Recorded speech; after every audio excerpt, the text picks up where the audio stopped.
10.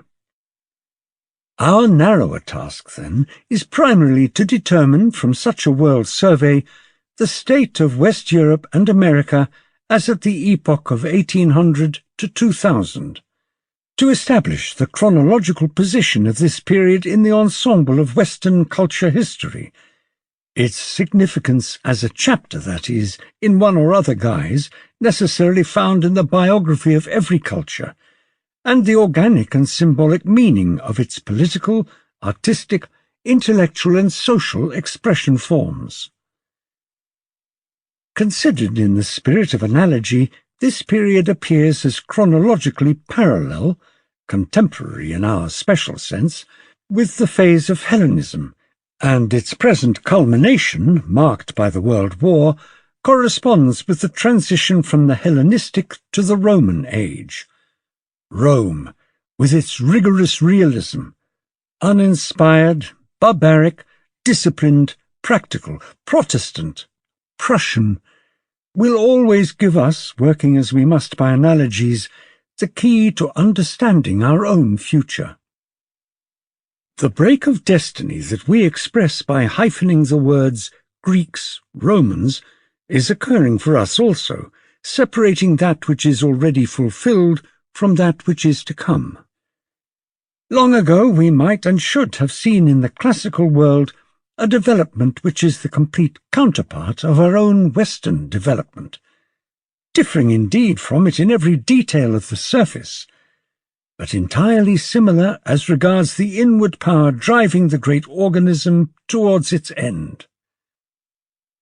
We might have found the constant alter ego of our own actuality in establishing the correspondence, item by item, from the Trojan War and the Crusades, Homer and the Nibelungenlied, through Doric and Gothic, Dionysian movement and Renaissance, Polycletus and John Sebastian Bach, Athens and Paris, Aristotle and Kant, Alexander and Napoleon, to the world city and the imperialism common to both cultures.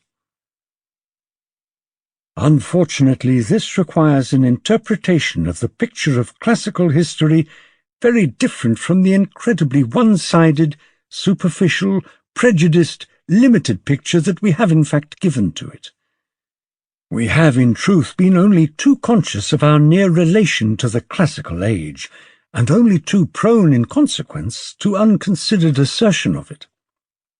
Superficial similarity is a great snare, and our entire classical study fell a victim to it as soon as it passed from the admittedly masterly ordering and critique of the discoveries to the interpretation of their spiritual meaning. That close inward relation in which we conceive ourselves to stand towards the classical, and which leads us to think that we are its pupils and successors, whereas in reality we are simply its adorers, is a venerable prejudice which ought at last to be put aside. The whole religious, philosophical, art historical and social critical work of the 19th century has been necessary to enable us not to understand Aeschylus, Plato, Apollo and Dionysus, the Athenian state and Caesarism, which we are far indeed from doing, but to begin to realize once and for all how immeasurably alien and distant these things are from our inner selves, more alien, maybe, than Mexican gods and Indian architecture. Our views of the Greco-Roman culture have always swung between two extremes, and our standpoints have invariably been defined for us by the ancient medieval modern scheme. One group, public men before all else, economists, politicians, jurists, opined that present-day mankind is making excellent progress, assess it and its performances at the very highest value, and measure everything earlier by its standards. There is no modern party that has not weighed up Cleon, Marius, Themistocles, Catiline, the Gracchi, according to its own principles. On the other hand, we have the group of artists, poets, philologists and philosophers, These feel themselves to be out of their element in the aforesaid present, and in consequence choose for themselves in this or that past epoch a standpoint that is, in its way, just as absolute and dogmatic from which to condemn today. The one group looks upon Greece as a not yet, the other upon modernity as a nevermore. Both labour under the obsession of a scheme of history which treats the two epochs as part of the same straight line. In this opposition, it is the two souls of Faust that express themselves. The danger of the one group lies in a clever superficiality. In its hands there remains finally, of all classical culture, of all reflections of the classical soul, nothing but a bundle of social, economic, political, and physiological facts, and the rest is treated as secondary results, reflexes, attendant phenomena. In the books of this group we find not a hint of the mythical force of Aeschylus's choruses, of the immense Mother Earth struggle of the early sculpture, the Doric column, of the richness of the Apollo cult, of the real depth of the Roman emperor worship. The other group, composed above all of belated romanticists, represented in recent times by the three Basel professors, Bachhofen, Burckhardt and Nietzsche, succumbed to the usual dangers of ideology. They lose themselves in the clouds of an antiquity that is really no more than the image of their own sensibility in a philological mirror. They rest their case upon the only evidence which they consider worthy to support it, viz., the relics of the old literature. Yet there never was a culture so incompletely represented for us by its great writers. Footnote. This is conclusively proved by the selection that determines survival, which was governed not by mere chance, but very definitely by a deliberate tendency.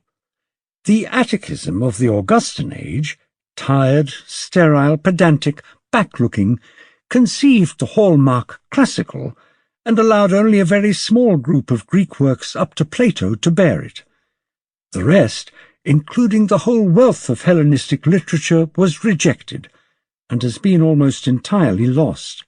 It is this pedagogue's anthology that has survived, almost in its entirety, and so fixed the imaginary picture of classical antiquity alike for the Renaissance Florentine and for Winckelmann, Hölderlin, and even Nietzsche.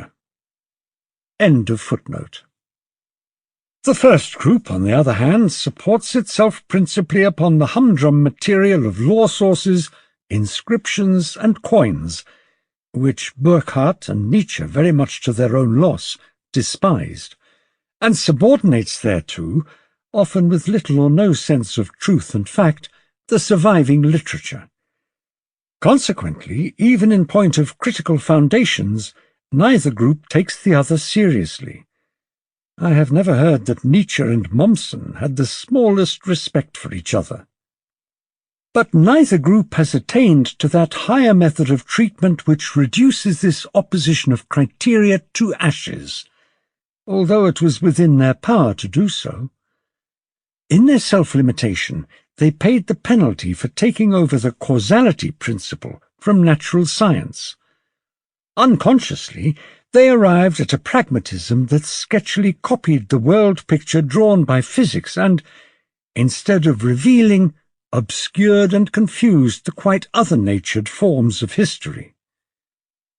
They had no better expedient for subjecting the mass of historical material to critical and normative examination than to consider one complex of phenomena as being primary and causative, and the rest as being secondary, as being consequences or effects.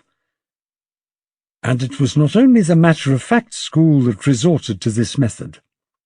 The Romanticists did likewise, for history had not revealed even to their dreaming gaze its specific logic.